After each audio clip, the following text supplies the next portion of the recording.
তো শুরুতেই বলে দিচ্ছি আমি মাটন রান্না করেছি। দেখো কি লোভনীয়, কি সুন্দর কালারটা এসছে। আমি পুরো রেসিপিটা শেয়ার করিনি তোমাদের সাথে, জাস্ট ভাবলাম ছোট্ট একটা শর্ট ভিডিও তোমাদেরকে দিই। আর মাটনে তোমার চর্বি ছিল, একদম তেল তেল মাটন।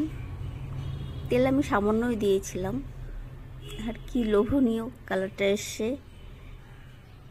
আর আমি খুব একটা মশলা দিইনি, আজকে শুধু এরমই কষাই থাকবে, মাটন কষা, ফ্রায়েড রাইস আর মাটন কষা। এই হচ্ছে আমার রেসিপি। পুরোটা আমি দেখাতে পারলাম না, আমি ভুলেই গিয়েছিলাম যে বানাবো। আর আমাদের বাড়িতে হচ্ছে তোমার আলু ছাড়া মাটন রান্না করা মানে কেউ ভালোবাসে না, আলু ছাড়া মাংস। তা আলুটা মাস্ট লাগবেই। দেখো তেলগুলো কি সুন্দর গলে টলে, একদম ইয়ামি, কি তুলতুলে, মুখে দিলে বলে গলে যাবে। তো ছোট্ট একটা রেসিপি তোমাদের সাথে শেয়ার করলাম। তো ভালো লাগলে লাইক শেয়ার সাবস্ক্রাইব করতে ভুলো না বন্ধুরা। Tata bye bye, take care, সবাই ভালো থাকো, সুস্থ থাকো।